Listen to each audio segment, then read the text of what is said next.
experience. It was years ago that I was here. We talked about what we were going to do, and we did just about everything we said. And if you'd like, we'll take a few questions, Bob. Great. Thank you very much, Mr. Trump. Thank you.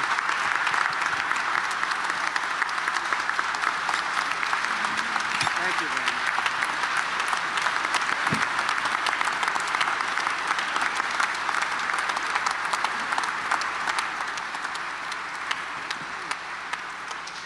Thank you very much. And we're now moving, as promised, to the question and answer portion of the program.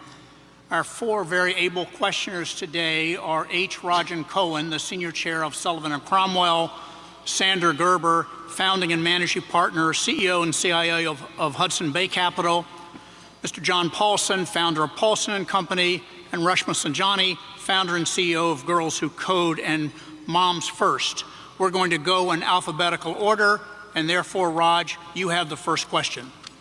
Thank you, Bob, and thank you, Mr. President. Thank you. I would like to ask about the United States economic sanctions programs. These programs have been used, as you well know, to advance our national security interests, our foreign policy objectives, but they also have economic implications. And the most recent was the program against Russia in response to their invasion of Ukraine, where for once we got the support of all our allies. So my specific question is, would you strengthen or modify any of these economic sanctions programs, particularly Russia, including the pipeline you mentioned? Well, it's a great question. The problem with what we have with sanctions, and I was a user of sanctions, but I put them on and take them off as quickly as possible because ultimately it kills your dollar and it kills everything the dollar represents, and we have to continue to have that be the world currency. I think it's important. I think it would be losing a war. If we lost the dollar as the world currency, I think that would be the equivalent of losing a war. That would make us a third world country, and we can't let it happen. So I use sanctions very powerfully against countries that deserve it, and then I take them off. Because look, you're losing Iran, you're losing Russia. China is out there trying to get their currency to be the dominant currency, as you know better than anybody. All of these things are happening. You're losing so many countries because there's so much conflict with all of these countries that you're going to lose that, and we can't lose that. So I want to use sanctions as little as possible. One of the things that we have with tariffs is that I'll say to them, you don't honor the dollar as your world currency. Is that right? You're not going to do it? No, we're not. I said, that's okay. I'm going to put tariffs all over your product. And they're going to say, sir, we'd love to honor the dollar as the world currency. You know, tariffs, in addition to monetary and the money that we'll take in, which will be bigger than you've ever seen in this country before, gives you tremendous political power for something like that, as an example. I stopped wars with the threat of tariffs. I stopped wars with two countries that mattered a lot. A lot of people would have been killed, and I threatened tariffs coming into the United States if they don't make peace. And we made a lot of, we didn't have conflicts like you have right now. We had very intelligent people. But the biggest threat you have is you lose that currency, and we have lost something that you'll never get back. And we can keep it if we're smart, but they use it too much, and then they just forget about it. And these countries like Russia, it's going out now and doing its own thing, and you know, they're going out bragging about how they don't need us anymore, et cetera, et cetera. The sad part about Russia is that Ukraine would have never happened if I was president, so we wouldn't really have to be talking about sanctions. But it did happen. And one of the things I'm going to do, a little bit relevant to your question, is if we win, I believe I can settle that war while I'm president-elect. Before I ever get into office, I can get that war settled and get that war stopped, because it's a horrible, horrible war. And far more people are killed in Ukraine, far more people than you're realizing. They'll knock down this massive building, amazing, the size of these buildings, they'll knock it down. They'll say nobody was injured. No, a lot of people were killed. The real numbers are far greater than what people are looking at. So I think it's a very important thing. Sanctions have to be used very judiciously, and you can win. We have things much more powerful, actually, than sanctions. We have trade, but we cannot lose our dollar standard. Very important. Thank you very much. Great. Sander? Thank you, Mr. President, for all the details on your economic policy. As you alluded to, tariffs are the other side of sanctions. And given that China is our major trading partner with our largest imbalance and possibly our chief national security threat to the United States, how can we better institutionalize trade policy and national security policy to be coordinated? So I had a great relationship with President Xi of China, really very close relationship. Now look, he likes China, I like us, but I don't want to sound foolish. He was my dear, dear friend. He's a tough guy, he's a fierce person. I say very smart. You know, when you say he's smart, the fake news goes crazy. He said President Xi is smart. And I say, yeah, well, he controls 1.4 billion people with an iron fist. He's smart. But we had a very good relationship with China until COVID. And when that came in, it was a whole different ballgame as far as I was concerned. You know, we made a great China trade deal, maybe better than the USMCA, and I'd never talk about it because what happened with COVID for the whole world, $60 trillion and, you know, deaths, 70 million, 60, nobody even knows how many deaths. And it all came out of Wuhan, so it changed my relationship. But I think I'll have a great relationship with China. I had one before. And they respected us, but they respected us because they no longer thought we were fools. They used to think we were fools because we built China. They would take over $500 billion a year and use it for their military and other things. And we got nothing out of that. We got some cheap product. You can buy 19 pencils instead of 2. Who the hell cares? You can buy 16 dolls for your daughter instead of 2 nice dolls.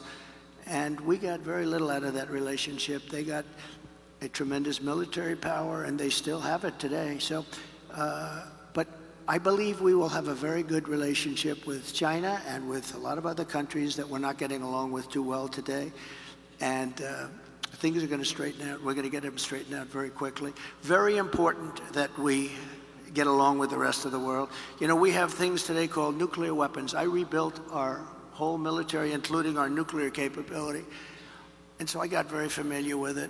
And, you know, I say this often because I had an uncle who was the longest serving, I believe the longest serving, I was told that by MIT, but he was there 39, I guess, or 41 years, longest serving professor in the history of MIT, and nuclear was something he knew a lot about. And we used to talk about it. I'd say, Uncle John, there's no way. He was telling me about this incredible power that was being unleashed potentially.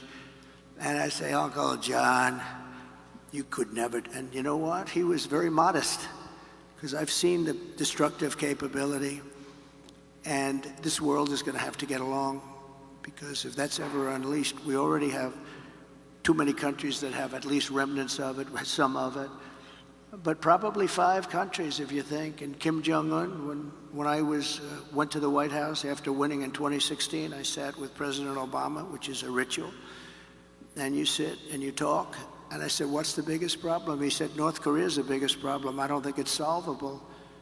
I said, have you tried calling him or talking to him? And actually, the answer was yes, and he wasn't responded to. But I did, and we were very safe. It started off a little rocky, if you remember. Little Rocket Man, I called him, and he called me things too. He's got a red button on his desk. I said, I have a bigger red button, and my red button works. I said, and then it started getting a little nicer, and then one day I got a call that they'd like to meet, and it was a great thing. We had a great meeting. We had 2 meetings, actually 2 great meetings, summits, and we had no problem with them. Now they have a problem because they're not liking this administration. They don't respect this administration at all. So we have to get along. We have to get along. We can't have World War III. You're going to end up in World War III. Just like you should have never had Russia go in. It would have never happened if a competent person led us. It would have never happened. He led them into it. And I'm not blaming Biden. But you know what? What he was saying was exactly the wrong thing. I said, we're going to have an invasion because of a lot of the rhetoric. It was stupid rhetoric. But it would have never happened, not only for that reason. Oil was down low. oil was almost at $100 a barrel. So Putin is one of the only people. I mean, nothing's easy in life, but Putin at $100 a barrel, war works. At $40 a barrel, it didn't work at all. So we're going to get back to a intelligently run place, a place where other countries aren't using the word nuclear. That word was never talked about because I knew the power of it. And I talked to Putin about it. I talked to President Xi about it. I think we were going to do, you remember the talk where we were going to reduce nuclear capability substantially. All three of us, we're going to start it, we're going to reduce very substantially. And then we had the election, and after the election, they didn't talk about that or anything else, frankly. But we have to be very, very careful because the destructive capability of nuclear, when people talk about global warming, I say the ocean is going to go down 1/100th of an inch within the next 400 years. That's not our problem. Our problem is nuclear warming, and we better be smart, and we better have smart people at the top that know how to deal, because these people don't know how to deal. Putin came out today, he endorsed Kamala, and I didn't know, was I supposed to call him up and say, thank you very much, I appreciate it. But he endorsed Kamala. I have a feeling, I don't know. I don't know exactly what to say about that. I don't know if I'm insulted or he did me a favor. But we have to get along with the world. We can't have war because the destructive capability, you can be the head of the biggest bank wherever the hell Jamie is sitting. You can be the head of the biggest bank in the world, and a couple of nukes and your bank doesn't mean a thing. You gotta get along. This is such an important job. It's a dangerous job too. Very dangerous job. If you look at statistically, being president is very dangerous. That throbbing feeling I have. Oh, that throbbing feeling. No, it's a very dangerous job, and you have to do it right. And if you don't do it right, bad things will happen to the world. Things like you've never seen before. Okay, thank you very much.